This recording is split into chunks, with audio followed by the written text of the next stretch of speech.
Today I'm interviewing Arielle Nissenblatt, who is the Community Marketing Manager at Descript. Descript is actually the podcast production platform that we use to do all our editing these days. We also do video snippets from within there. We do video podcasts within there.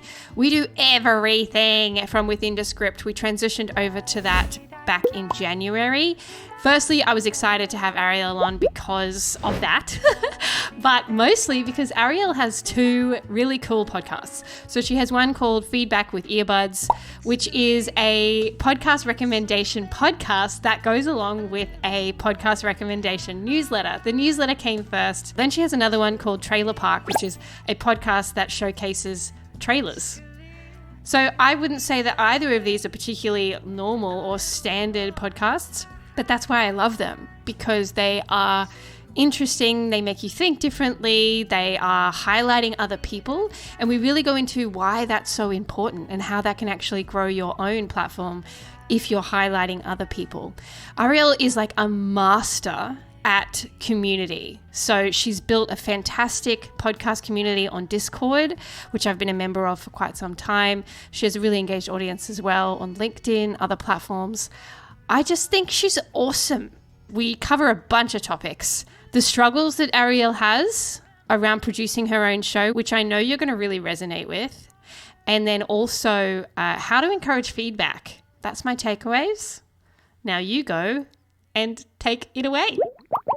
I want you to take me back to when you started that show, 9th of October 2019. Talk to me about why you started it then. Yeah, I thought I would never have a podcast because I started listening to podcasts in 2014 and was just a listener and loved listening to podcasts and wanted to find more podcasts to listen to. It's the reason I started a podcast recommendation newsletter. This podcast, Feedback with Earbuds, goes along with my podcast recommendation newsletter. And for years, people were like, oh, you have a newsletter about podcasts? Do you have a podcast? And I was like, no, just a newsletter about podcasts. I don't need a podcast. There are already enough podcasts. And so many people said this to me, and I was adamant that I would never have a podcast. And then I was working out with my friend Miriam. We shared a personal trainer. We were like running around a track, and I was like, you know what? When I get home, I'm going to record a podcast because I think I need one. And she was like, you should have one to go along with your newsletter. And I was like, okay. So then I just went home and I wrote a script and I recorded it. And I really started it with not a lot of thought behind it, which is not what I advise people now when they're starting podcasts. You probably should put some thought into it. But my goal still then and now is the podcast is not my priority. When it comes to Earbuds Podcast Collective, the newsletter is my priority. And I have a podcast that goes along with it. I am always looking to grow the newsletter. The podcast, if it grows, that's great. But ultimately, what I like about having the podcast is I get to test technology. I get to say that I have a podcast because I work in podcasting. I get to chat with people. You know, I get to give my advertisers more bang for their buck because they can get an ad read on my podcast.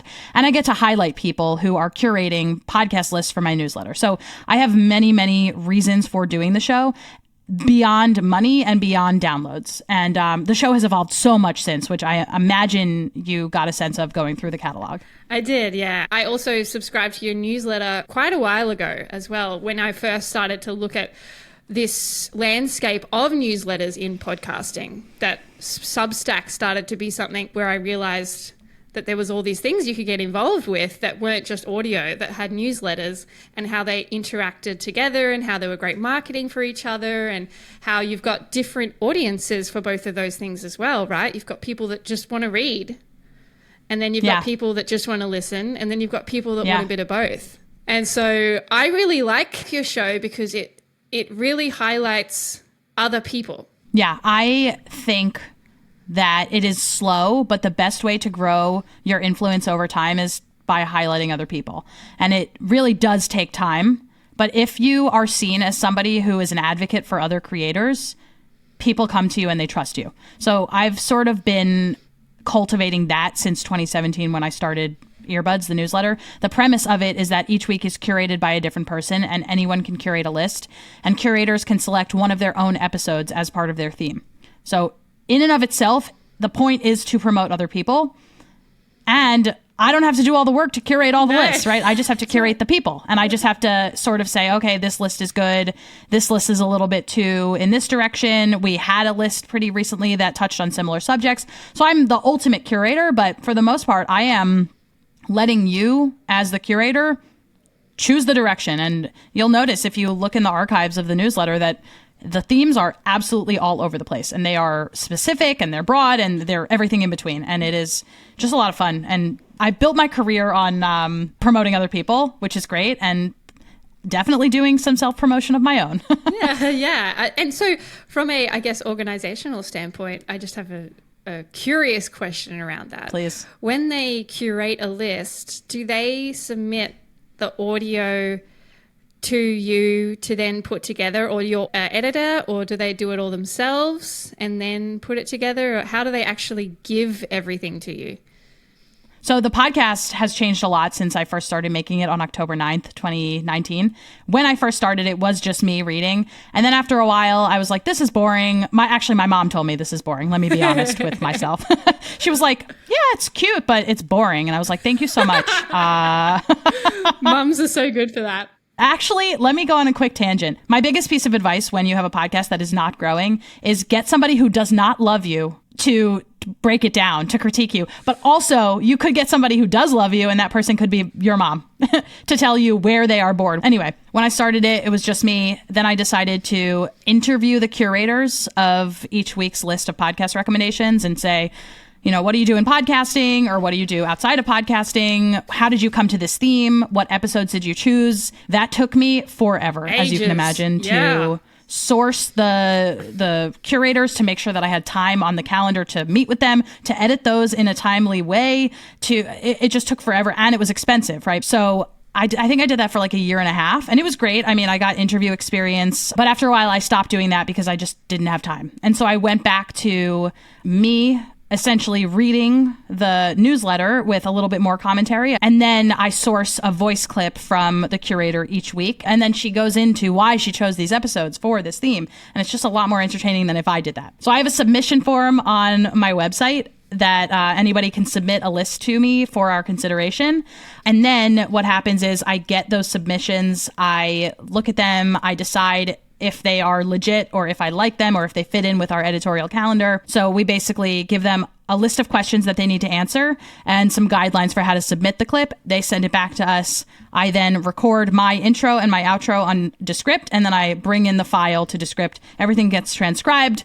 We go from there. Okay. Yeah, right. Because that was something that whenever you have other people involved outside of you, and they're submitting things, that's always a question of like, is the quality going to be good enough? Like, how are we going to organize these things? I think that's just interesting to know the actual organizational prowess that's involved with doing something that is more of a curation than a standard sort of show, I suppose. You do have another show as well that I also really enjoy, Trailer Park, which is essentially trailers of shows that are coming out, shows that maybe don't ever come out as well, that they've just got really cool trailers. If you can give me a little bit of a reason as to why you started that one as well, because again, it's not like a traditional sort of show. It's still kind of a curation. I mean, it is a curation of different shows highlighting other people, but in a intriguing way. Yeah, and also for educational purposes, which I'll get into. Yeah, I was driving with my friend Abby in 2022, June 2022. We were driving from Chicago to Omaha, Nebraska, 6-hour drive. And Abby was my first podcast friend. We met at our first job after college, and we always listened to podcasts together. But in 2022, we were driving and we were like, let's find a podcast to listen to. We have so many hours. We love the open road. Let's go. So we didn't know what to listen to. I had some suggestions because I always have suggestions, but we wanted to try something new. So we went to Apple Podcasts. And we looked at the new and noteworthy section, and we just started testing out a bunch of the trailers, and we just pressed play on them and we would listen. And some of the trailers were 30 seconds, some were a minute, some were up to 3 minutes. Great. What I noticed, because I had listened to some of the full podcasts that were being featured on New and Noteworthy, I noticed that some of the trailers didn't quite match up tonally with the rest of the shows. For example, there's a show called The Turning, The Sisters Who Left from Rococo Punch. It's about Mother Teresa, and it's fascinating. But the trailer was not intriguing to Abby, and I had to explain to her. I was like, no, I promise. The show is really good. And she was like, yeah, but the trailer just doesn't do it for me. And I was like, that's so weird because you would love the show. So that made me think, how do you make sure that you are promising something in the trailer that then gets delivered in the actual show? Because that is one really great way to lose a potential listener, is to promise something by way of the description, promise something by way of the cover art, promise something by way of the trailer, promise something by way of the first 30 seconds of the episode, and then not deliver on that promise in the rest of the show, right? So how do you make sure everything matches up? And that's what made me deep dive into trailers. And I posted on Twitter saying, does anybody want to start a trailer podcast? And Tim Villegas, who is my co-host, but was at one point just an internet acquaintance, was like, yeah, I'll do this with you. And I was like, great, let's go. He's got a beautiful voice too. Like he does. It's nice to listen to. So what would you say is the thing that you dislike about your podcasting experience to date? That's such a good question. And let me just compliment you. I love being asked questions that I don't always get asked. So thank you for having these questions, because it makes you think, and it makes you does. not just rely on, the talking points that you're used to using. Yeah. So I'm going to reach into my brain at this point. I have never been the most organized person, and I always wish I could get better at that. And that is on me. I'm going to say 100%. I think it's 100%. And I know that there are tools out there that could help me.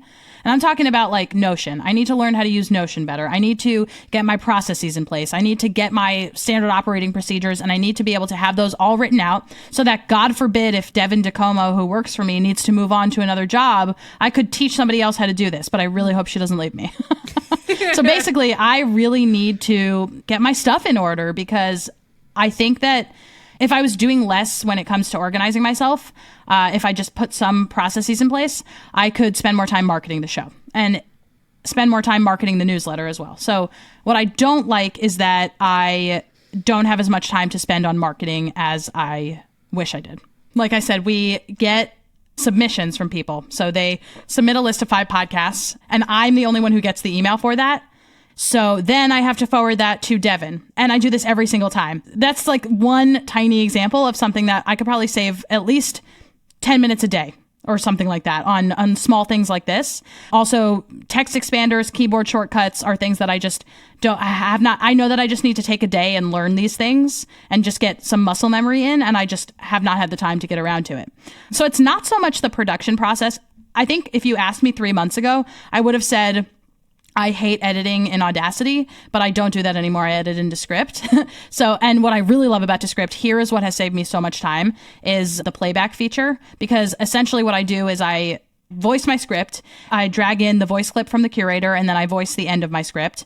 And then I go through it and cut out my ums and ahs, and I cut out every time that I retook a line.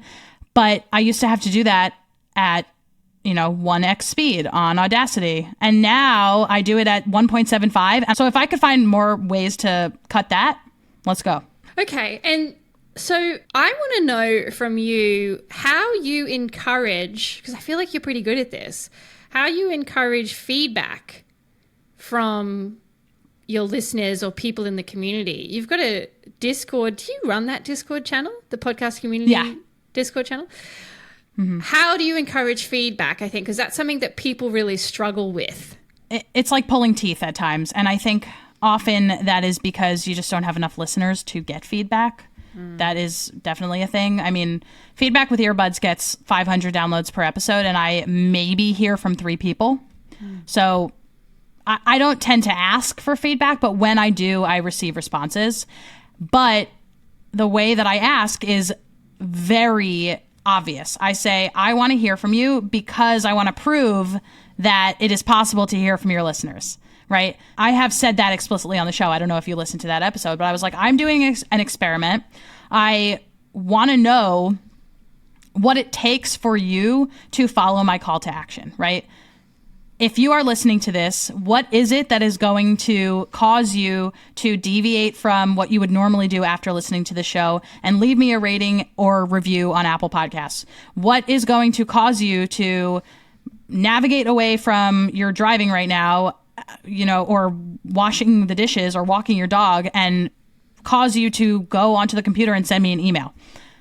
Because I take stock of what I do, or when I'm listening to a podcast, I take stock of what makes me go and do something.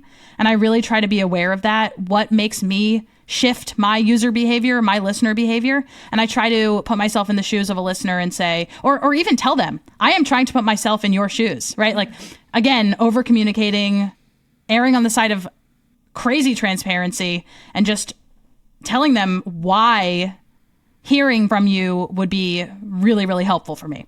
If I just say, I'd love to hear from you, that's really not compelling. Why? Why do you want to hear from me? What is it going to do? Is it just for a vanity metric to say X number of people reached out after listening to this episode? Or do I genuinely need feedback on something? Because if not, I would, say whatever. It doesn't matter, because these people that are listening to your podcast on average are listening to 7 other podcasts every week. And you are one of them. And that's great. And so I think give them a reason to reach out, give them a reason to be in contact with you, because otherwise, save your asks, I think, is essentially what I'm saying, because there's just so many communities for them to be hanging out with online or in real life. That's so good.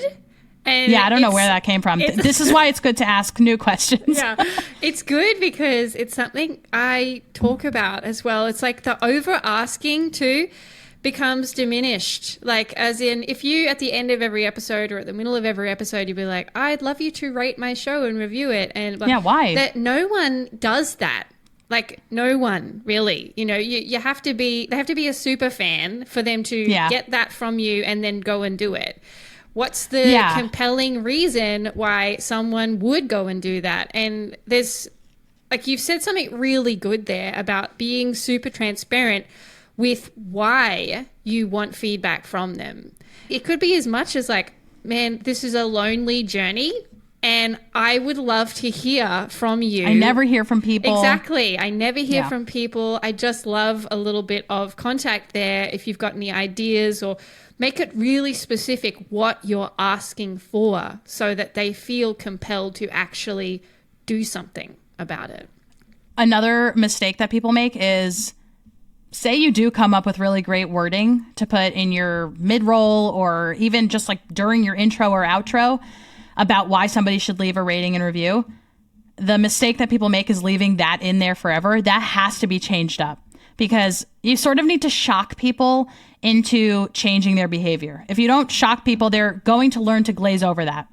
A lot of people tune out once the outro of your podcast starts because they know exactly where this is going. They know it's ending. So you need to make them stick around. On Trailer Park, the Trailer Podcast, we tried to make every single outro different. We would do a read for our sponsors in the outro, but every single time we would do a different read for our sponsors. We would make sure that it never sounded the same, and that every single time we signed off, we also had a fun blooper, and people started glomming onto those bloopers and being excited about those bloopers. One time we didn't have a blooper and somebody said, I wish you had a blooper. So change it up. Yeah, going into encouraging people to listen to the end. Colin and Samir do that really well on YouTube. So they have a deep dive section that they talk about at the end, where they have a gripe and they talk about it at the beginning, so that they're trying to get people all the way to the end. So smart. And it's much harder on YouTube than it is on podcast platforms to get to the end. You've got 3.5 minutes max-ish on YouTube versus basically almost the whole length of an episode on podcast platforms, depending on how interesting you are, I suppose. The second last thing I kind of want to touch on there is I did a review recently on YouTube where, because we use Descript as our production sort of flow now, and Descript has recently acquired Squadcast, which I think is super cool. If you don't know what Squadcast is, it's like Riverside FM, it's like Zencaster, it's this remote recording situation. So Descript acquired Squadcast, and I did a review, and they're still in beta with the rollout. And I wanted to allow, I guess, you a platform to talk about what's coming on Squadcast with the remote recording. I know they just announced 4K capabilities. Yeah. So Squadcast was acquired by Descript in August is when we made the announcement. And what that now means is that if you use Descript, you have access to Squadcast for free. And if you use Squadcast but don't yet use Descript, you will just be paying one price if you want to have Descript. So you're essentially just paying for Descript, and you have access to both Squadcast and Descript. And the reason you would use a service like Squadcast or Riverside or Zencaster over something like Zoom is because it records your audio and your guest's audio locally, making your audio and video quality just so much better. So Squadcast and Descript right now are one company. Squadcast is in Descript. It's actually called Squadcast by Descript now. But they are still functioning as two separate apps. So in order to schedule a Squadcast session, you still go to squadcast.fm, or you can go into your Descript app and set it up from there. You can click a button and it'll take you to Squadcast. Eventually, Squadcast will be completely within Descript. So everything in one place, all the way from sending your invitations to your guests, all the way to audiograms, post-production, even publishing to some hosting sites. Yeah, perfect. I mean, I can see that workflow working really well for us here at Bamby Media because we have so many clients at the moment that we recommend using Riverside, and then we go into their Riverside accounts, we download the stuff from there, and then we pull it into Descript, and we do we do all the fancy things that we do from within there. If there was a way that it could be that they're already in our sort of Descript back end recording straight into there for us, then that makes things easier for them as well. They're just going to one place and they don't have to have a separate fee, I suppose, for that. That I can see it working really well. As to how it plays out, let's see. Like, we don't know yet how they're going to integrate and all that sort of thing, but I'm excited for that. I think I would just say, if you come across something that is less than a stellar experience, we want to hear about that. We are very open to having those conversations. One-to-one, we would like to have those conversations to find out what went wrong, because probably there is somebody on our team who can figure out how to make it go right. Or, we just want to gather the feedback and say, here's what needs to go into the next round of updates. Okay, last question then. What is your current favorite podcast to listen to, or top 3 if that's hard? I love that stipulation by saying current. That's very important. I will give 3 because when given the opportunity, I would like to recommend more than one. Okay, I listen every morning to The Daily Zeitgeist. It's my favorite news podcast. It's comedy/news. It's great, and I highly recommend it. It has a very amazing, engaged community, and I'm just such a big fan of how they've built that community, and also how over the years I have just become so familiar with the hosts. And I think it's a great example of people who grow along with their fans and incorporate ideas from their fans. So I love The Daily Zeitgeist, highly recommend it. If you decide you want to get into it, I recommend giving yourself a few episodes before saying, well, this isn't for me, because it can kind of be intense at first. So you kind of need to get in on the inside jokes before you give up. So please don't give up. I also really love listening to Who Weekly, which is a pop culture podcast. It is so funny. It makes me laugh out loud. They go through the week's news in celebrity/pop culture, and they break people up into the who's or the thems. The who's are people that you're like, who is that? And the thems are like, oh, them, right? So they're like, is that a who or a them? And they'll bring up people and they'll like categorize these people. But then over time, they also start to categorize inanimate objects. So they'll be like, okay, is a Mac a who or a them? Is a Windows a who or a them? It's so ridiculous, but it's so great. And then you'll find yourself in life referring to things as who or thems. And it's also a study in PR and who gets covered. It's so much smarter than just a pop culture show, and the hosts are amazing. I'm really passionate about it. And then the last one I want to recommend is called Crime Writers On. It's a podcast that is a weekly roundtable of 4 people who have all worked in investigative either podcasts or TV or writing. They review a podcast or a movie or a documentary that is investigative or true crime in nature, and they give it a thumbs up or a thumbs down review, and it's a nuanced conversation, and it's really great for recommendations. Oh my gosh, we're definitely going to put all of those in the show notes so that people can go and subscribe to those shows and listen to them. We're also going to put Arielle's shows in here as well. So Feedback with Earbuds, Trailer Park. Please go and listen to Arielle stuff because they feel punchy, that's interesting, it's curated, it's different, it's exposing you to a world of podcasting that you didn't know existed. And I think that's my favorite thing about it, is that it just lets you dive into a medium that is still growing. It's still new, even though it's 12, 15 years, in. It's still developing. And so I really want to thank you for being on this show today and exploring these bits of podcasting with me. I just think that you're a just beautiful, wonderful human that's doing awesome things for podcasting, and I've really enjoyed this chat. I really enjoyed this chat too.